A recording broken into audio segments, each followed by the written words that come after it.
Welcome to the Back 40 Feet, where we talk about suburban, urban, and patio gardening. And today we're going to get the garden ready for the tomatoes that will be planted in about a month. And I'm going to talk about either cultivating or tilling the garden. Now, for years and years, generations, it always was that at the beginning of the spring, you till over the garden, which meant that you turn over all the soil to bring up the bottom layers, with the thought that it would break up the hard dirt to make it easier for the plants to sprout and root. And that if you were trying to work in like compost or any other organic matter, it would help to turn that all up.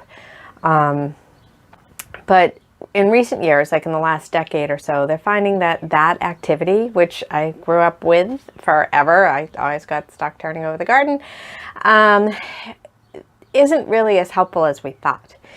What it's doing is it's disrupting some of the microorganisms and the macroorganisms, like the earthworms, that have already sort of established like tunnels and aeration. If you have a good amount of like worm activity in your garden, they're already aerating and loosening up the soil. So it's really advised to not have to cultivate or till an already established garden. You would want to consider doing that if the top is really crusty and hard, to just break it up. So that's really going to just be on the surface, so I don't really need to rototill. If you were establishing a new part of your garden that hadn't been previously cultivated, you would want to consider getting like a rototiller or a pitchfork to turn all that over and really break up the dirt and loosen it up, and add any additives to lighten up the soil if needed. But my garden is already established, and it is not hard or crusty. I sink readily through it when I go and walk through it. So a couple of things that you can do to keep your garden light. One is to establish designated walk areas so that people aren't walking through where the plants are going to be, and that's going to just hard pack the soil some more. So what I end up doing is I take some straw and I set it down as the pathways. And straw doesn't have seeds in it like hay, so it's not going to sprout and make weeds. It's inert. And then at the end of the season, I can just sort of till it in. It adds some more aeration. And when we go and take a look at the garden, you'll see that there's still a lot of straw that's there, and I'm just going to sort of cultivate that in. But what I am going to do is, so in March, we had some pretty warm days, and I had cultivated a little bit. And what cultivating does is it gets rid of some of the weeds that have sprouted or that have laid dormant, and rot them up, expose them to a little bit of cold so that it might kill some of them, but you're not going so deep as to, you know, kill the earthworms and the other things that are in there. That being said, sometimes I do end up cultivating up some earthworms and grubs. And hey, the skunks can have the grubs if I'm gonna make it easier for the skunks to get the grubs, great. So let's see what equipment I'm gonna need today for cultivating my garden. So these are the 4 things that I'm gonna be using. So in the middle, you can really see the pitchfork, and what the pitchfork is for is to really loosen up any really hard packed areas. I'm not expecting any, but I'll still have it out there just to loosen anything up if it's really hard.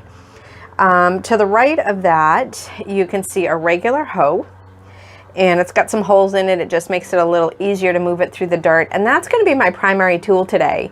So it's got a sharp edge, and I'm just going to go in about like 4 inches and just sort of loosen up that dirt. If I find any large stones, I'll get those out of the way. I don't need them in the garden.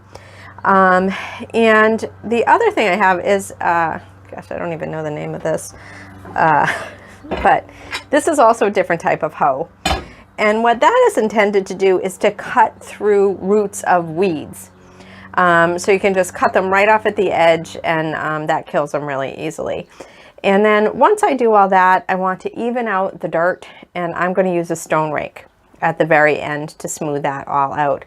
So those are my tools. I think we should go and take a look at what I have to work with today in the tomato garden. So here's the tomato garden. You can see the straw sort of scattered about, and I'm just going to sort of chop that in with my hose. And when I kind of get a little bit closer here, You can see that I do have a fair amount of weeds, so I might try to get the bulk of them up first by hand before cultivating. And you can see that it's pretty uneven, so the stone rake is going to make a huge difference with that. And over there, I'm going to leave that alone. That's my perennial scallion.